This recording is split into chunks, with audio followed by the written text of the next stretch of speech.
طيب بسم الله الرحمن الرحيم إن الحمد لله حمدا ونشكر شكرا ونؤمن به ونتوكل عليه ونعوذ بالله من شرور أنفسنا ومن سيئات أعمالنا من يهده الله فلا مضل له ومن يضلل فلا هادي له وأشهد أن لا إله إلا الله وحده لا شريك له وأشهد أن محمدا عبده ورسوله صلى الله عليه وسلم تسليما كثيرا مزيدا رب اشرح لي صدري ويسر لي أمري واحلل عقدة من لساني يفقه قولي اللهم ربي زدنا علما ورزقنا فهما سبحانك لا علم لنا إلا ما علمتنا إنك أنت العليم الحكيم اللهم وفقنا بعلم وعمل بما تحب وترضى اللهم رزقني إخلاص في القول والعمل. I pray to Allah subhanahu wa ta'ala that may this session be a means of salvation for the sins we have committed. Ameen.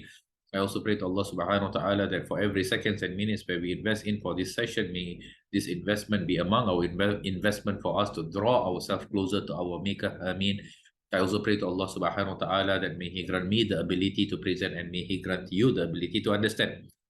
Whatever goodness solely lies in the hands of our Maker Allah subhanahu wa ta'ala, and whatever evil I would like to ascribe to myself and then to shaitan. Assalamu alaikum wa rahmatullahi ta'ala wa barakatuh.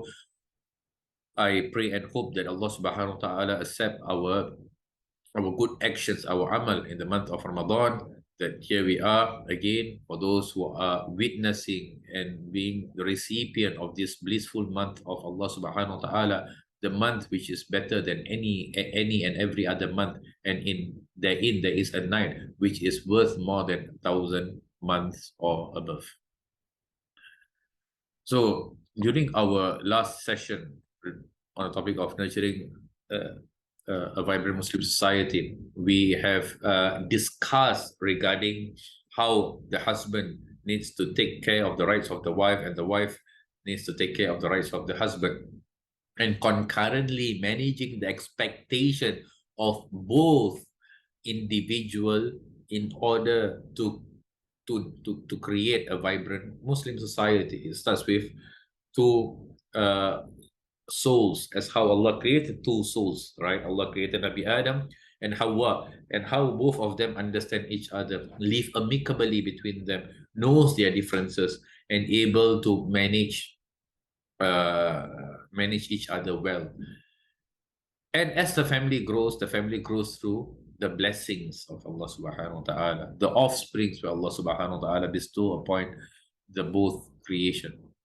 And in today's series, in today's session, we will discuss regarding how a Muslim needs to treat his children, how the father needs to treat the children, how the mother need to treat the children. So children are the apple of a man's eye. They are the source of great joy and companionship, and they make life sweet.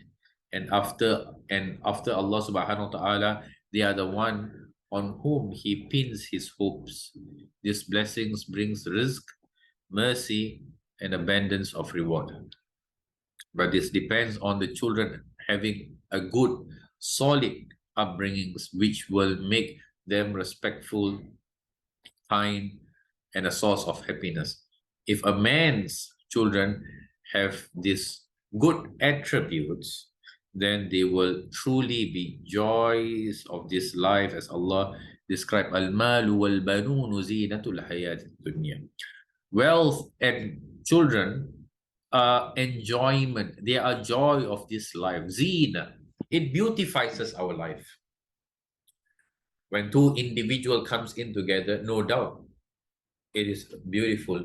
But what beautifies us further is when this both creation are given the ability and granted permission to enumerate in Allah subhanahu wa ta'ala creation through the love they make, and through which Allah subhanahu wa ta'ala then beautifies us with the most beautiful children. For this very reason, the Prophet used to pray for those whom he loved, that Allah subhanahu wa ta'ala would grant them wealth and grant them children in abundance.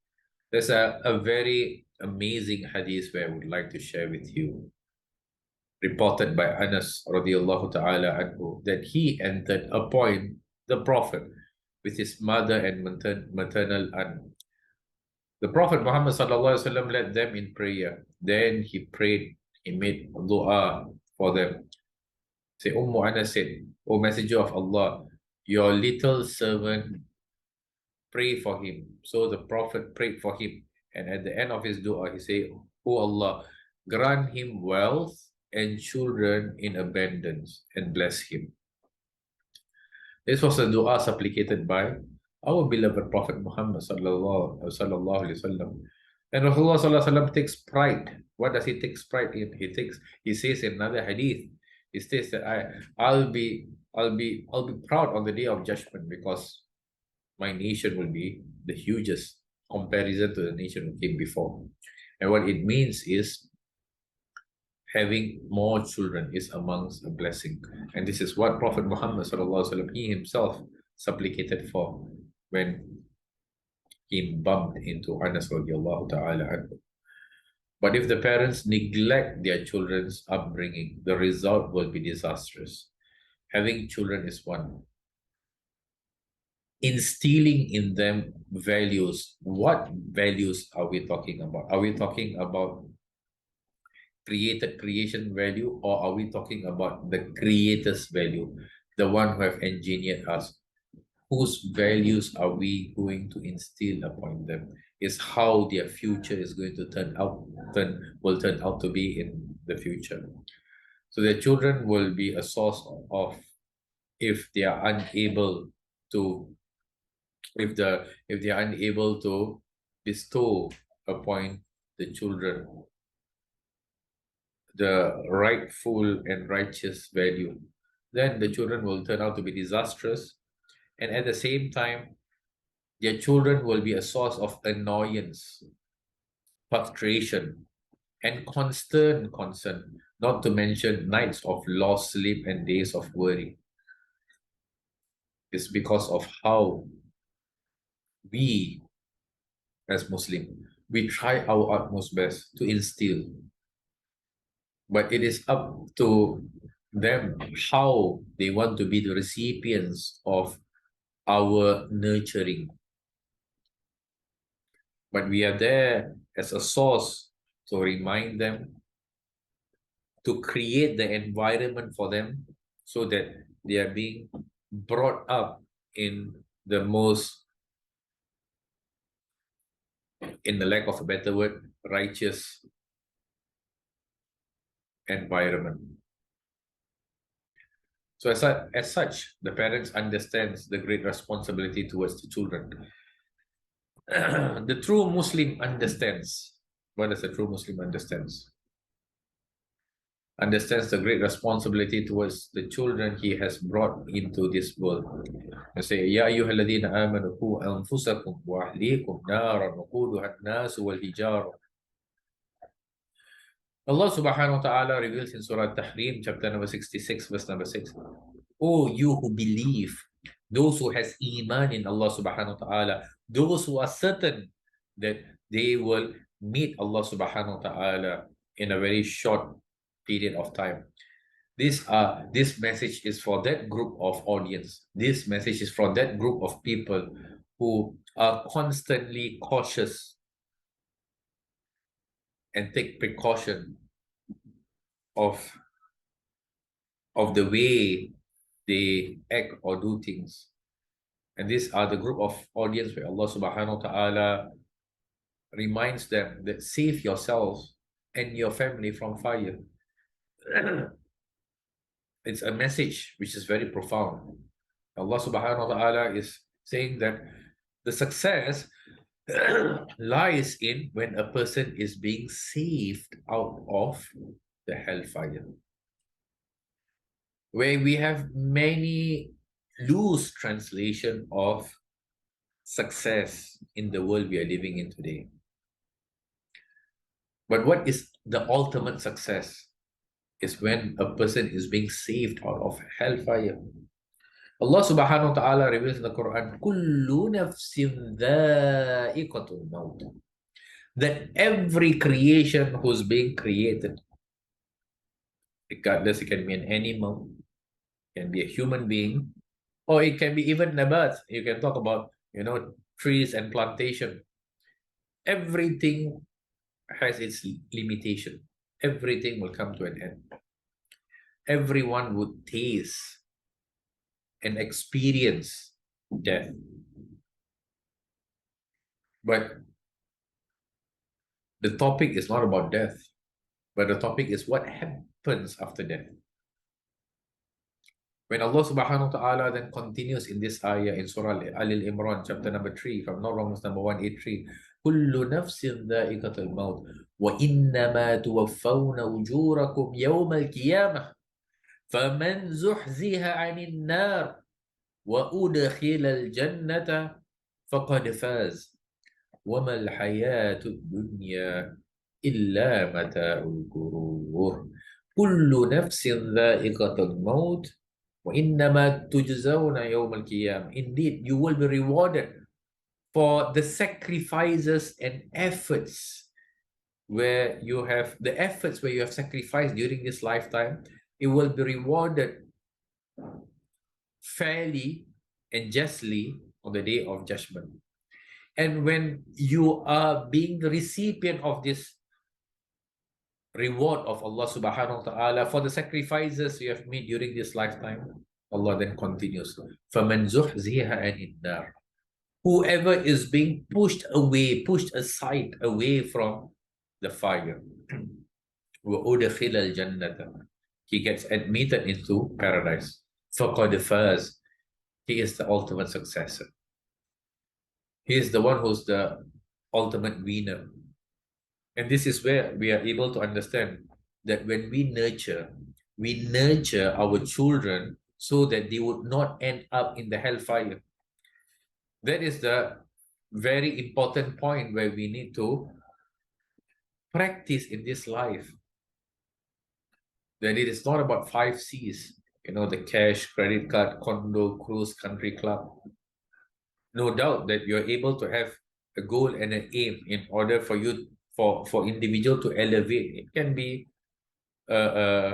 amongst the tier of goals. But the ultimate goal, when we instill values so that the children will be saved from hellfire, and their children will be saved from hellfire. And this is the very purpose of our creation, that we should be admitted into paradise and we should be moved away from hellfire. And this is the very first responsibility. We should be at the top of our priority goals. And when you want to set a goal, number 1 is not which nursery we want to put or which kindergarten we want to send. No doubt, those are secondary goals. But the primary goal, when the child steps out from the womb of the mother, what is the first thing we say is adhan. Why? Because Allah's name is the ultimate and is the most supreme. And when the azan is being recited, it is also an indication, a sign that we want to groom this child in the way where Allah subhanahu wa ta'ala has granted this child life, regardless of whatever shortcomings the child should have. But our ultimate goal should be nurturing the child in the way where our Creator has guided us with. And as such, right, the parents will also appreciate the responsibility that the Prophet has placed upon us. What is another hadith where many amongst us are familiar with? When I'm sharing with you a hadith, it's just not a hadith where I say, oh, I've heard that Ustaz has spoken to me about this, Ustaz have mentioned the hadith, I'm aware. No. It is to look at it in a different lens for you and I to appreciate and fine-tune into how can we then implement it better from the previous asatiza or previous lecturer or previous da'i who have stated. At that point of time, your mind might not be equipped with the right processor to be that you might have just heard, but you might not have heard with attentive ears and attentive heart.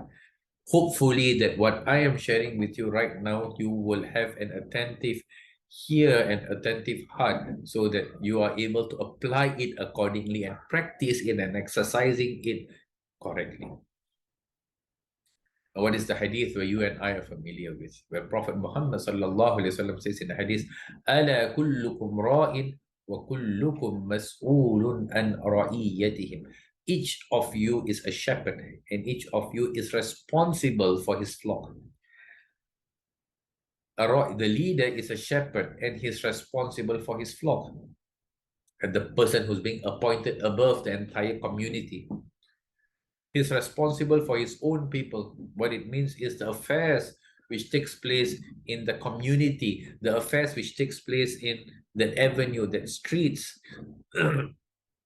in every other places around which he is being appointed as a leader over.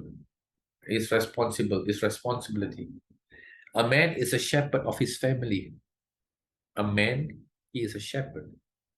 He is responsible. He must be mindful of what is taking place in his family and direct and channel the right advice. A woman is a shepherd in the house of her husband. A woman. Now look as how this is not my words. Don't be don't be frustrated with me saying that, oh, look at how this Ustad is distinguishing between the roles between the men and the women. Now this was an explanation and an elaborated by our beloved Prophet Muhammad sallallahu alaihi wasallam, a hadith which is recorded in Imam Abi Dawud, and is also recorded in Sahihain, in Bukhari and Muslim, where he starts with general and then moves on to the specific roles and responsibility, so that when everyone plays the right position, that's when you're able to tune to a better Muslim society. Everyone has a place. Everyone has a position. It's finding and fitting into those right positions. That is very important.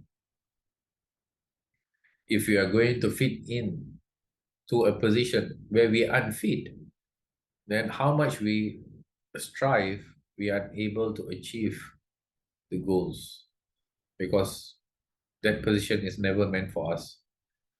We may try to play that role, but that will never, that position will never fit us well. Like, for a silly example, if you were to take a person who is playing a striker and you place him into a goalkeeper in a football context, and he may able to perform, but he would not be able to perform 100% as a goalkeeper, because he was really created as a striker. So the point here is, when Prophet is highlighting that the leader is a shepherd over his flocks, and a man is shepherd over his family, and a woman is a shepherd of a house, of a husband, and is responsible for her flocks, for her children. Because at the end of the day, a fitrah of her children will always goes back to the mother. And that is the natural creation of Allah subhanahu wa ta'ala, the way Allah created, the origin of the children will always return back to the mother. How much the mother can be preoccupied with other responsibility, assuming that that responsibility is the responsibility she needs to fulfill. However, she is just moving away from her position. She's just stepping out of her position. And as such, how much a father takes care of her children will be not as same as when the mother takes care. These are fitrah. This can't be changed. This is the reality of it. These are the facts of it. It's just that people have grown out from the fact and live in a world of fiction. And this reminder and message is only for those who has an open heart, a willing heart, who's able to digest the message of Allah subhanahu wa ta'ala, the creator, those who embrace him as a creator, and those who embrace and follow his prophet. And the hadith continues that the servant is a shepherd of his master's wealth and is responsible for it. So even a servant, right, an employee has a role to play, right? Even an employee has a role to play in building the company, growing the wealth of the company. Because when the wealth grows, that's when the economy will be stable and you're able to produce better production in that country and have a good financial stable system in the country. So as how Rasulullah started, that's how he ends. أَلَا كُلُّكُمْ رَاءٍ وَكُلُّكُمْ مَسْئُولٌ عَنْ رَعِيَّتِهِ. Each of you is a shepherd and is responsible for his flock. So Islam has placed a burden of responsibility on the shoulder of all people, from which none may be excused. Above all, parents are responsible for providing their children with a sound Islamic education and upbringing based on the noble characteristic which the Prophet ﷺ mentioned that he had been sent to complete and spread among people. إِنَّمَا بُعِثْتُ لِأُتَمِّمَ مَكَارِمَ الْأَخْلَاقِ. I have only been sent to make righteous behavior complete. And that is the very reason why he was sent. You know, we are very concerned when our children does not make it for tuition. We're very concerned when our children does not make it for the school. However, when comes weekend, which is only once a week, an hour, comparison with the hours of lessons where they are acquiring, or where they're learning during their normal school hours, right? The academic school hours, comparison with the madrasas you have enrolled them. When come the weekend, when the children is a bit sick, they say, okay, tak apa lah. You know, we give that alasan, we give that excuse, oh, it's okay, we can go next week. Why don't we do that when coming to the normal primary school, secondary school, tertiary education? We place a lot of emphasis to the extent that no doubt they excel in that area and they perform well. However, is that the reality? Is that the truth? I'm not discounting that every child should not attend a regular school. No, I'm not saying that. They should and they must. Education is important. But what is more important is when they prepare for the actual battlefield of life, the reality of life. The reality of life lies after when you and I depart out of this life. This is something where we need to rethink about. And there's no greater proof of the gravity of parents' responsibility to bring their children up to obey Allah subhanahu wa ta'ala and His Messenger than the verdict of the ulama that every family should heed the words of the Prophet. Instruct your children to pray when they are 7 years old and reprehend them if they do not pray when they are 10. Like what we do, if the child is not going to school, today what we do, we reprehend our children, right? We place stern warning upon them. We place stern warning to the extent that they will and they must attend. What more about the practices of the religion, which is the heart of the entire life? So as such, every family which is aware of this hadith, however, the parents do not teach or guide their children to pray when they attain or reach the age of 7 and do not reprehend them. And if they do not do so when they reach 10, it's the family that is failing in its duty and neglecting its children. No one else except for the family. These parents are seen as who are responsible before Allah subhanahu wa ta'ala for this failure and neglect. And the home is the first environment in which this little one grows. It is this milieu in which their inclination, attitudes, and personality are formed.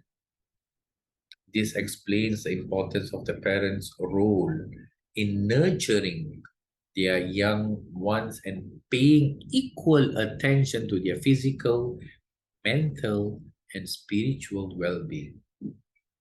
So it's a responsibility of myself as a parent, it's a responsibility. Maybe one person is expert in one field, specializes in one field. Between the husband and wife, you need to take multiple roles, or sometimes roles which is more befitting for the person to play.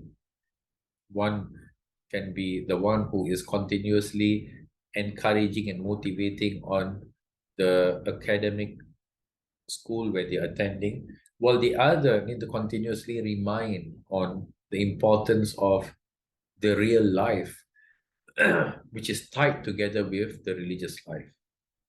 So then you have a fair balance of life, and you start to see that you are building a religious, professional children who are competent for both this world and in the hereafter. So hopefully what I have shared with you today is beneficial for me and beneficial for you. Whatever goodness solely lies in the hands of our Maker, Allah subhanahu wa ta'ala, and whatever evil I would like to ascribe to myself and the shaitan, أقول ما تسمعون. سبحانك اللهم وبحمدك أشهد أن لا إله إلا أنت أستغفرك وأتوب إليك. بسم الله الرحمن الرحيم. والعصر إن الإنسان لفي خسر إلا الذين آمنوا وعملوا الصالحات وتواصوا بالحق وتواصوا بالصبر. السلام عليكم ورحمة الله تعالى وبركاته.